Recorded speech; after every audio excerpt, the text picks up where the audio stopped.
매일 성경과 함께하는 오늘의 큐티 시간입니다.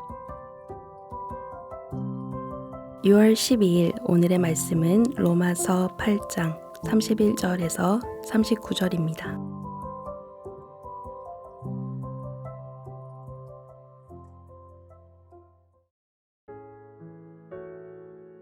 그런즉 이 일에 대하여 우리가 무슨 말 하리요? 만일 하나님이 우리를 위하시면 누가 우리를 대적하리요?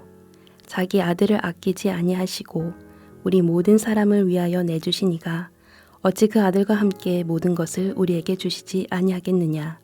누가 능히 하나님께서 택하신 자들을 고발하리요? 의롭다 하신 이는 하나님이시니 누가 정죄하리요? 죽으실 뿐 아니라 다시 살아나신 이는 그리스도 예수시니 그는 하나님 우편에 계신 자요 우리를 위하여 간구하시는 자시니라. 누가 우리를 그리스도의 사랑에서 끊으리요? 환난이나 곤고나 박해나 기근이나 적신이나 위험이나 칼이랴. 기록된 바 우리가 종일 주를 위하여 죽임을 당하게 되며 도살당할 양같이 여김을 받았나이다 함과 같으니라. 그러나 이 모든 일에 우리를 사랑하시는 이로 말미암아 우리가 넉넉히 이기느니라.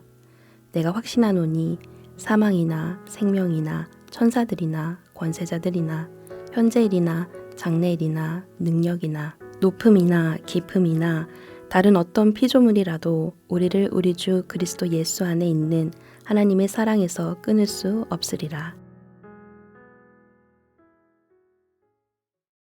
6월 12일 월요일 말씀은 로마서 8장 31절에서 39절까지의 말씀입니다.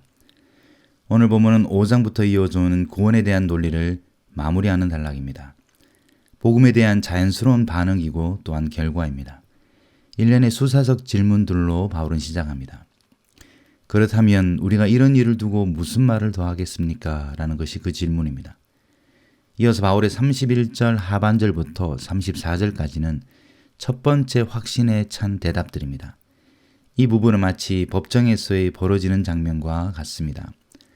바울이 스스로 던지는 질문과 답을 살펴봅시다. 누가 우리를 대적합니까? 누가 우리를 고발합니까? 누가 우리를 정죄합니까? 이것이 바울의 질문입니다. 사탄은 우리를 여전히 대적하고 고발하고 정죄합니다. 최종적인 심판의 때까지 몸의 속량이 완전히 이루어질 때까지 우리는 이런 고난을 계속 경험합니다. 어둠의 세력들이 우리 내면에 틈타서 거짓으로 속입니다. 세상의 소리를 이용해서 우리를 대적하고 고발하며 낙심하기도 합니다. 죄책감과 정죄감은 우리 영적 여정에서 끊임없이 찾아오는 싸움이기도 합니다. 그렇다면 대적, 고발, 정죄에 대한 바울의 대답은 무엇입니까? 바울은 확신 있게 답합니다. 하나님이 우리 편입니다. 하나님이 자기 아들을 아끼지 않으신 분이 모든 것을 우리에게 주셨다라고 확신합니다. 그래서 누구도 우리를 대적할 수 없습니다. 또 하나님이 우리를 의롭다 하셨습니다. 그래서 그 어떤 고발도 효력이 없습니다. 뿐만 아니라 누구도 정죄할 수 없습니다. 왜 그렇습니까? 예수 그리스도가 십자가에서 그 값을 치르시고 부활을 통해 사망을 이기셨기 때문입니다. 더 나아가 지금은 하나님 우편에서 우리를 위해 간구하시기 때문입니다. 이것이 누가 우리를 대적합니까? 누가 우리를 고발합니까? 누가 우리를 정죄합니까?에 대한 바울의 대답입니다. 이 법정에서 무죄 선언은 이미 이루어졌고 죄인에 대한 변호는 완료되었습니다. 바울은 자신의 그 확신을 우리에게 나누어 주고 있습니다. 바울의 이 확신은 자기 확신이 아니라 철저히 하나님이 우리를 위해서 하신 일에 근거를 두고 있습니다. 사탄의 대적과 고발과 정죄에 무력한 우리에게 하나님이 하신 일에 대한 확신을 가지라고 호소합니다. 이어서 35절부터는 그리스도의 사랑에 대한 확신입니다. 이번에는 좀 더 관계적인 차원입니다. 마찬가지로 수사적인 질문이 이어집니다. 누가 우리를 그리스도의 사랑에서 끊을 수 있습니까? 라는 질문입니다. 바울의 대답은 이번에도 확실합니다. 그 어떤 것도 우리를 그리스도의 사랑에서 끊을 수 없다라는 겁니다. 우리를 대적하고 고발하고 정죄하는 것이 불가능한 것처럼 우리를 그 사랑에서 분리하는 것도 불가능합니다. 지상의 어떤 위험이나 재난도 그렇게 하지 못합니다. 시편 44편 22절을 인용하면서 우리에게 그런 고난이 예상되지만 이 모든 일에 우리를 사랑하시는 이로 말미암아 우리가 넉넉히 이긴다라고 말합니다. 죽임을 당하게 되며 도살당할 양같이 여김받았다는 시편의 인용 말씀은 바울 자신이 선교 현장에서 체험한 바입니다. 그래서 그 사랑 때문에 넉넉히 이긴다고 자신 있게 말할 수 있었습니다. 사랑은 고난을 회피하게 만드는 탈출구를 넘어섭니다. 고난을 능히 이기게 하는 힘입니다. 바울의 확신은 인간 환경에서 비롯되는 어려움뿐만 아니라 영적인 존재와 능력들까지 포함합니다. 사망, 생명, 천사들, 권세자들, 현재일, 장래의 능력, 높음, 깊음, 다른 어떤 피조물이라도 우리를 하나님의 사랑에서 끊지 못한다고 확신합니다. 바울은 상상할 수 있는 모든 존재와 능력들을 소환합니다. 우리가 경험할 수 있는 시공간을 떠올립니다. 그것이 무엇이든 어떤 것도 하나님의 사랑에서 우리를 끊을 수 없다라는 겁니다. 지금 우리가 당하는 외부적인 어려움, 영적인 공격, 예기치 못한 슬픔들과 두려움들이 있습니다. 그것들을 감당하고 이겨낼 수 있는 자원이 우리에게 있습니까? 그리스도의 사랑 말고 그런 위험들로부터 우리를 구원할 수 있는 것은 없습니다. 지금 우리가 당하는 환난, 곤고, 굶주림, 위험들을 그리스도와 나 사이에 집어넣어 봅시다. 내가 겪고 있는 영적 공격들과 압도당하는 두려움들을 그리스도와 나 사이에 끼워 넣어 봅시다. 순간은 그것들이 우리를 잠시 가는 것 같고 하나님은 어디 계신지 알 수 없는 상황들을 겪을 수는 있습니다. 하지만 묵상은 그것들이 그리스도와 우리의 관계에서 무력하다는 것을 깨닫도록 도와줍니다.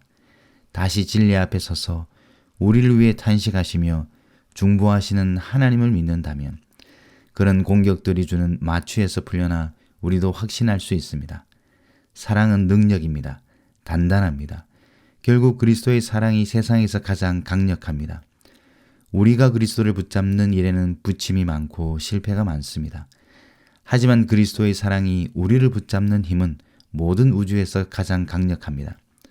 오늘 보면은 우리에게 확신에 대해서 묻습니다. 하나님이 우리 편인 것을 확신합니까? 그래서 대적, 고발, 정죄가 아무 힘을 못 쓴다는 것을 확신합니까? 그리스도의 사랑이 가장 강력한 것을 확신합니까? 그래서 그 어떤 것도 그 사랑에서 끊어내지 못한다는 것을 확신합니까? 결국 복음은 반응을 요구합니다. 응답을 요청합니다. 바울이 지금까지 신학적 진술은 그 응답과 반응으로 일단락됩니다. 믿음은 맹목이나 근거 없는 확신이 아닙니다. 지적 동의나 신학의 이해 정도로 그치지 않습니다. 바른 이해와 바른 반응입니다. 복음을 이해하고 확신과 찬양의 반응이 그것입니다.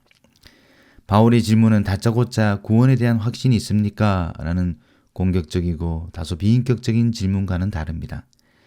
오늘 바울의 확신은 찬양에 가깝습니다. 구원에 대한 확신은 힘주어 말하는 신념이나 자기 확신이 아닙니다. 그러한 것들은 현재의 내 감정이나 정서의 근거를 둘 때가 많습니다. 현재 내 신앙 감정에 따라 좌우되기보다 철저히 하나님이 하신 일과 진리의 근거를 둬야 합니다. 그래서 확신은 감정에 호소하는 구호가 되어서는 안 되고 진리의 말씀을 의지함과 그 사랑에 머무는 것이 더 중요합니다. 우리의 감정은 시시때때로 변합니다. 우리의 구원의 확신이 감정과 정서의 상태에 따라 달라지는 개인의 감정에 따라 결정될 리 없습니다. 오직 하나님의 약속의 말씀에 근거를 둘 뿐입니다. 바울의 확신이 오늘 우리 모두에게 그러한 확신이 되길 바랍니다. 그러나 우리 감정과 확신을 신뢰하는 것이 아니라 바울처럼 하나님이 하신 일에 확신하며 찬양하는 하루가 되길 바랍니다. 하나님은 우리 편입니다. 그리스도의 사랑에서 어떤 것도 우리를 끊어낼 수 없습니다. 그러니 더 할 말이 없습니다. 기도하겠습니다.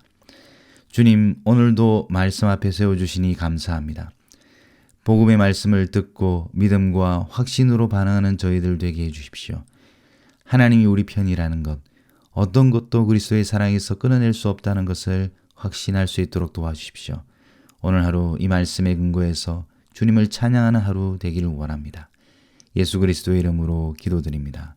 아멘.